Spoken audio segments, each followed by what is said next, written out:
반갑습니다. 손원정비TV의 봉필표입니다. 오늘은 불인이들을 위한 강의를 준비했습니다. 정비공장 사장이 부동산 강의하는 거 한번 들어보십시오. 지금 시간이 6시 반입니다. 일 마치고요. 와이프가 지금 배고프다고 하는데 밥 먹으러 빨리 가야 되는데 영상 찍고 있습니다. 좋아요 눌러줘야겠죠. 오늘 불인이들을 위한 건데요. 갭 투자입니다. 저번주에 올린 영상 한번 보고 오시고요. 부동산 투자하는 종류에는 청약, 분양권, 갭 투자, 재개발, 재건축 이렇게 쭈루룩 있는데 그 중에 접근이 하기 좀 쉬운 갭 투자에 대해서 한번 설명해 보겠습니다. 뭐 책에 나오는 이런 거 보면 어렵잖아요. 잡아요. 그래서 저는 예시를 준비했습니다. 제가 갭 투자한 예시인데요. 엄청 많이 했습니다. 투자를. 성공한 사례가 있고요. 실패한 사례도 있어요. 그리고 이거는 고급 기술 또 하나 더 있습니다. 좋은 것도 하나 또 가르쳐 드립니다. 시작해 봅시다. 좋아요 누르고 갑시다. 갭 투자입니다. 갭 투자는 매매 가격과 전세 가격의 차이로 하는 투자입니다. 도번 예시부터 한번 볼게요. 제가 도번 얘기 한번 보십시오. 부산에 한 투자인데요. 작년 한 5월쯤에 5억 1천 주고 샀습니다. 잔금은 한 4개월 정도 됐었어요. 3개월, 4개월 됐었어요. 그래서 전세를 놨는데 5억 3천에 전세를 놨습니다. 5억 1천에 샀는데 집이 이거 내 집이 됐는데 2천만 원을 벌었습니다. 대신 여기에 등록세, 취득세, 중개수수료는 별도입니다. 5, 600 이상 들어갑니다. 그래도 손이 500 이상 벌었죠. 집은 내 집이 됐는데 돈을 벌었어. 왜냐? 제가 살 때쯤에는 전세가가 한 4억에서 4억 5천이었어요. 근데 그 중간에 임대차 입법이 시행이 되면서 참 고맙게도 정부 국회에서 여당 180석의 힘으로 야당과 협의도 없이 임대차 입법을 통과시켜버리는 바람에 전세가가 전국에서 다 폭등을 했습니다.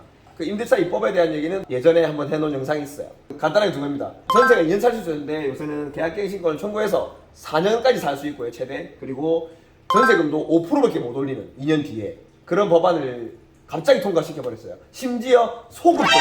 소급 적용이 뭐냐? 신규 계약부터 이 계약갱신 청구권이나 임대차 입법을 하는 게 아니라 기존에 있던 계약들까지도 소급 적용을 해버린 겁니다. 이건 분명히 헌법에 위헌 소지도 있을 것 같은데 재산권 침해로. 아무튼 180석 김현미 장관님 통해가지고 임대차 입법이 발의되는 바람에 전세가가 폭등을 해가지고 4억 4억 5천이었는데 저는 5억 3천에 최고가로 냈습니다. 제가 그때 얘기했죠. 김현미 국토부 장관님 땡큐라고. 문재인 정부 땡큐. 더불어민주당 180석 땡큐. 그렇게 해서 저는 2천을 플러스 하면서 이 투자를 했습니다. 근데 지금 시세가 얼마냐? 8억 합니다. 나는 2천을 벌었는데 시세가 8억 합니다. 수익률 무한대죠. 사실 이거 8억이 최소고요. 8억 하면 5천 정도 합니다. 난 투자금이 없는데 3억이 벌었어요. 어마어마한 거죠. 갭투자 하고 싶죠? 그리고 또 있습니다. 이거는 어디 지역에 가면 전세하고 매매가가 원래 임대차 입법 발의도 전에 갭이 1,000만 원, 2천만 원 하는 아파트가 있었습니다. 1억 8천을 제가 주고 샀는데요. 이건 2억 1천에 전세를 했습니다. 이것도 플러스 3천이다. 하지만 이런 거 있습니다. 여기는 수원이었는데요. 제가 2년 전에 한 투자했습니다. 원래 그 당시에도 기존 전세 시세가 1억 6천, 1억 8천 했었어요. 여기는 원래 기본적으로 투자금이 거의 뭐 1,000만 원, 2천만 원밖에 안 들어가는 투자처였습니다. 하지만 그 당시에 전세 매물이 거의 없었습니다. 그래서 저희가 어떻게 했냐? 1억 8천짜리 집을 사가지고요. 올수리를 합니다. 한 1,500, 한 2천 정도 들었어요. 그럼 2억이죠. 그래서 전세가를 2억 1천에 받습니다. 이것도 1,000만 원 벌고 시작을 한 겁니다. 지금 현재 시세가 얼마냐? 4억. 1억 8천 주고 샀는데 이것도 수익률 무한대. 지금 갭 투자만 하고 싶죠?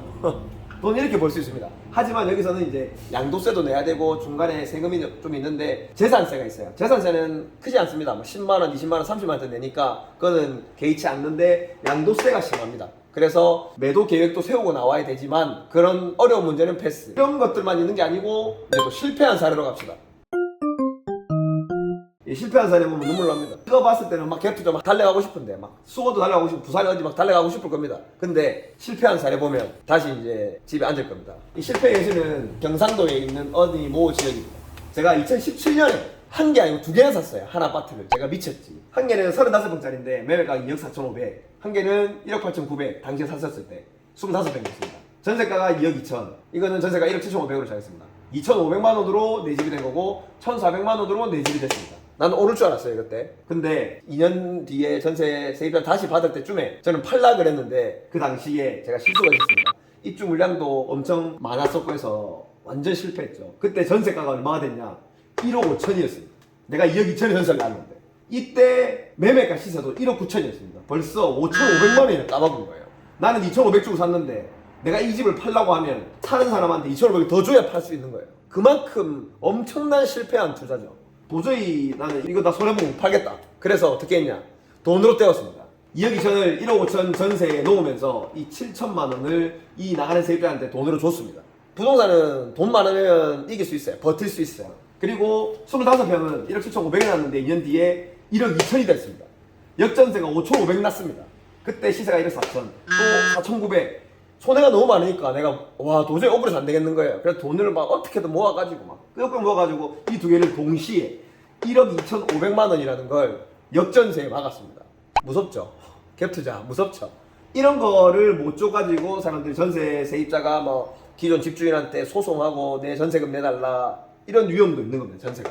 요새는 그래서 이거 때문에 이제 보증보험 가입이라는 게 있습니다. 내 전세금을 보증보험사 거기에서 보증을 해주는 게 있어서 요즘은 좀 안전합니다. 보증을 받으면. 하지만 일단 이렇게 역전세가 낮다는 거. 그래서 전세를 저는 한 바퀴 더 돌립니다. 난 도저히 억울해서 안 되겠다. 2021년이 됐습니다.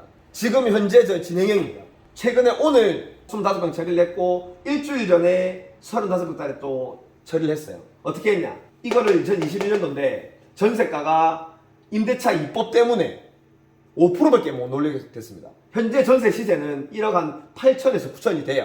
그러면 다시 한 제가 3천, 4천만 원을 회수할 수가 있지만 임대차 입법 때문에 5%밖에 증액이 안 됩니다. 1억 5천에서 5%, 5,750, 750만 원만 증액을 했고요. 이분이 임대차 입법으로 인해서 계약갱신을 청구하겠다, 2년 더 살겠다 이렇게 하더라고요. 그래서 제가 진짜 죄송한데 좀 나가주시면 안 되겠냐 빌었는데 매몰차게 거절당했습니다. 그래서 지금 살고 계십니다. 지금도 현재 진행형인데 현재 시세가 한 2억 2천까지 올라왔습니다.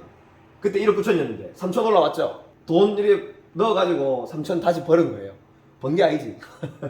지금도 현재 마이너스인데요. 이건 2023년에 팔아야 돼요. 2023년 되면 제가 샀던 거면 이어서 4,500 이상 무조건 갈 거라고 확신합니다. 결국엔 이거 보십시오. 돈이 많으면 부동산은 버틸 수 있습니다. 승자가 될 수 있어요. 그리고 한계는 어떻게 됐냐? 1억 2천에 계신 분한테 이사 비용을 드리면서 나가달라고 부탁을 하니 아주 감사하게도 나가주셨습니다. 지금 현재는 공실입니다. 이거 오늘 나갔어요. 오늘 제가 전세금 돌려드렸습니다. 1억 2천 제가 현금으로 또 쌓아드렸습니다. 다른 거 판고 있고 이러니까 팔아가지고 또 이거 넣어드렸습니다. 빌려가지고. 그래서 이거 공실로 두고요. 지금 현재 시세가 제가 1억 8,900에 샀는데 현재 시세가 1억 7천에서 8천 정도 됩니다. 올 봄 지나고 나면 시세가 상승해서 거의 본전 정도까지 올 거라고 예상을 합니다. 공실로 몇 개월 둔 다음에 본전치기에 요거는 현금화할 생각입니다. 실패 사례 어마무시하죠. 진짜 무섭죠. 투자 하나 잘못하면 진짜 폐가망신하는 거예요. 저는 전공장에서 막 쇠빠지 벌어가지고 막 진짜 막 빌리고 해가지고 이거 메꿔놓은 거예요. 돈 없는 사람들 공부 안 하고 투자를 이렇게 되는 겁니다. 저는 이 실패 사례 이후에는 실패한 게 단 한 건도 없습니다. 이거 말고는 실패한 게 하나도 없어요. 이때까지 제가 부동산 투자를 하는데 마이너스는 이게 처음입니다. 하지만 아직 현재 진행형이니까 마이너스는 아닙니다. 아무튼 이렇게 무서운 게 갭 투자입니다. 성공은 달콤하지만 실패는 되겠습니다. 이거는 폐가망신. 공부하고 하셔야 됩니다. 이제 또 하나가 더 있습니다. 마지막 꿀팁이죠. 이거는 또 수도권입니다. 수도권에 뭐 저기 있어요. 알려줄까? 이거는 송도입니다. 송도인데요. 제가 매매를 5억에 샀습니다. 이것도 잔금이 8개월이나 됐어요. 제가 작년 4월인가 샀는데 잔금을 올해 12월에 쳤습니다. 그때 5억에 샀는데 그때는 전세 사는 사람이 있었어요. 전세가 3억 5천 주고 사고 있었어요. 그래서 1억 5천 현금으로 주고 들고 있다가 중도금까지 주고 들고 있다가 12월에 잔금을 쳤는데 그러는 동안에 5억에 산 게 8개월 뒤에 현재 시세가 8억 합니다. 잔금 칠 때 되니까 8억이 돼 있더라고요. 등기 치자마자 3억이 오른 겁니다. 그러다 보니 KB 시세도 7억이 돼 있었습니다. 제가 전세 세팅을 할까 하다가 월세로 돌렸습니다. 어떻게 했냐? 대출을 일단 먼저 4억을 받습니다. 시세가 7억 가까이 되니까 4억이 대출이 나왔어요. 거기서 이제 전월세를 받습니다. 1억 5천에 80만 원. 이자가 거의 한 100만 원 좀 나오는데 이 월세하고는 상계가 되고요.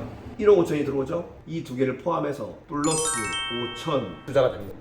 시세는 이미 8억인데 나는 5천만 원을 가지고 시작해요. 수익률 이거 어떻게 됩니까? 계산됩니까?